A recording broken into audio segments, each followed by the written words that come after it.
It all started with a dreams where three ladies, Aisha, Nia, and Zola, sat under the old mango tree in their university courtyard, thinking and dreaming of a future where young African women would come together and rise together. They were tired of seeing their sisters struggle alone, facing financial hardship, broken dreams, and a society that often underestimates them in their success.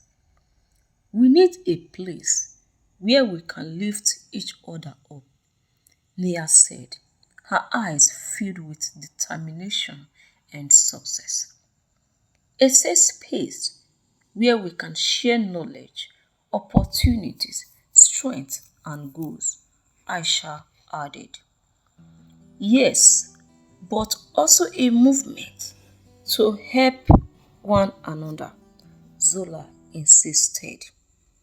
We won't just talk, we will work towards it and take actions. And so the Queen Cycles was born.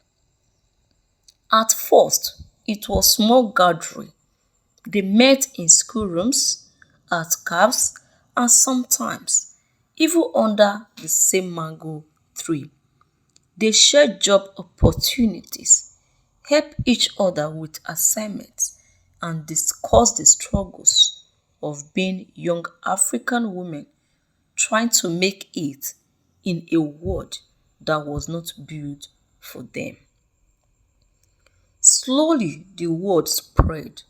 More women joined from different cities.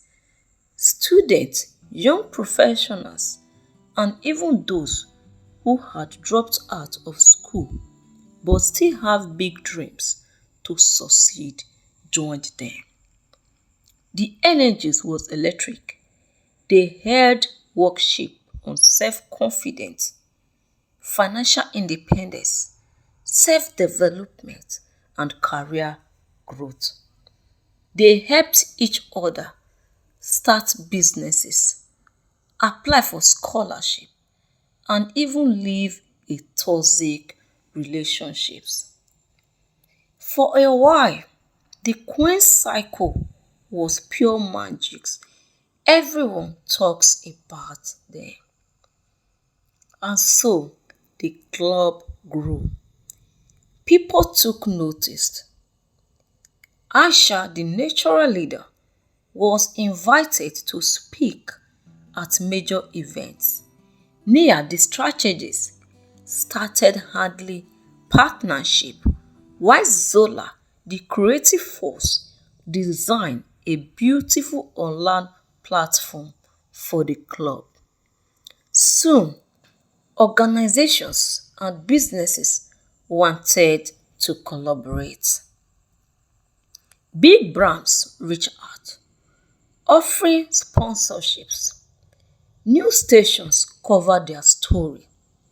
The Queen cycle was becoming famous and talk of the cities. We have to take this to the next level, Nia said one evening as they sat in their new office. A cry from the old mango tree. But at what cost? Zola asked. Aisha, always the peacemaker, smiled. We will grow, but we will stay true to who we are. Yet, as money started flowing in, things began to change. At first, the changes were small. They started charging fees for membership to sustain the club. They partnered with luxury brands that had little to do with women empowerment and self-development. Their events became less about mentorship and more about the famous women and celebrities. Then came the biggest shock. The Queen cycle that was built to help the women around the city was no longer free for all women. Only those that are able and capable can afford the fuel could attend workshop. The scholarships they once funded were now competitions where only few are being selected. And the biggest betrayal, the sisterhood that once welcomed every woman, rich or poor, educated or not, became a club for the rich, celebrities, and for the famous women. Zola was the first to notice. She screamed, "Oh no! Nia, when did we become so unreasonable, heartless, and ruthless?" she asked one day. Nia sighed. "This is just how growth works. Are you sure we are on the right track?" Zola. "But we started this for the struggling girls and women in the village cities, for the jobless graduates, for the girls who does not have connections," Zola argued. Aisha looked down. She wanted to agree with Zola, but deep down inside, she also loved fame and the success. The invitations, the magazine pictures, the applause, it felt good. And so they continued forward, ignoring the cracks forming in their foundation and ignoring the women complaint in the cycle. Everything began to crash down during their biggest event, a luxury women retreat in Zimbabwe.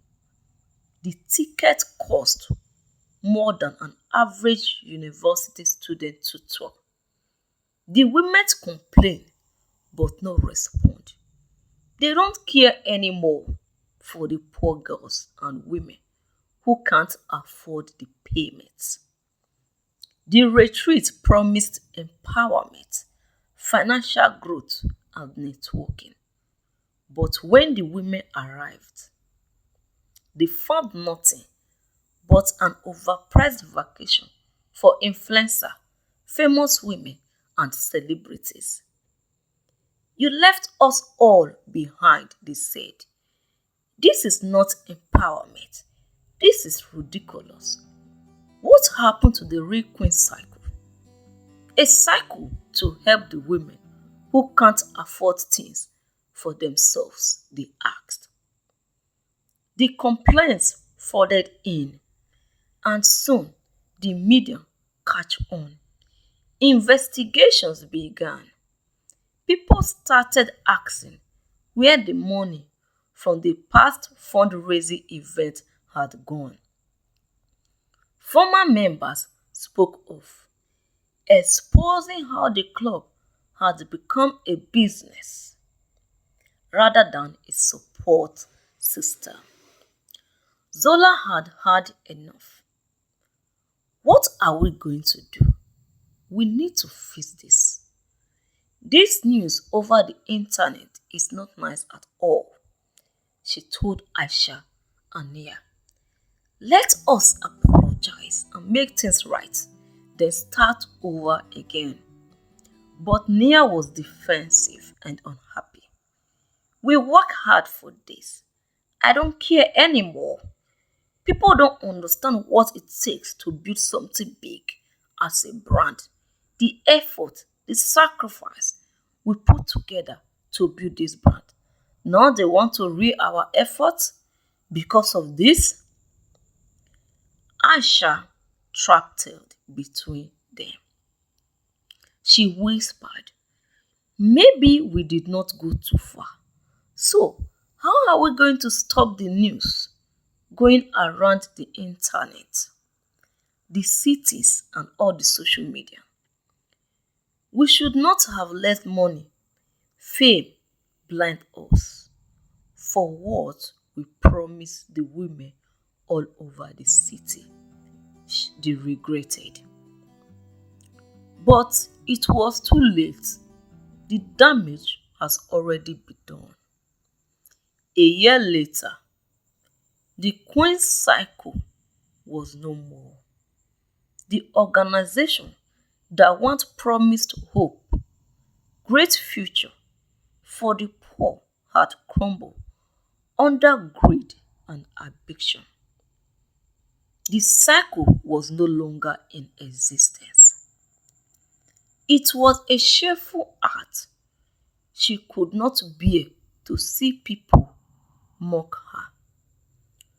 Zola left the country, starting a new life from far, from the memories of what she had built. Nia rebranded herself, pretending nothing had happened. She still chased money, chased power. And Aisha, she sat in her small apartment one evening, scrolling down old pictures, photos of the mango tree meetings, of young women laughing, holding hands, dreaming together. She had everything she once wanted: money, fame, recognition, a career. But she had lost the one thing that matters most: her sisters, her purpose, her peace. If she could go back, she would protect the heart of the Queen's Cycle. She could hold onto the sisterhood, not to the fame and money. But some regrets have no second chance, and some dreams once sold can never be reclaimed. Thank you for watching. Please subscribe, share, like, and comment. God bless you.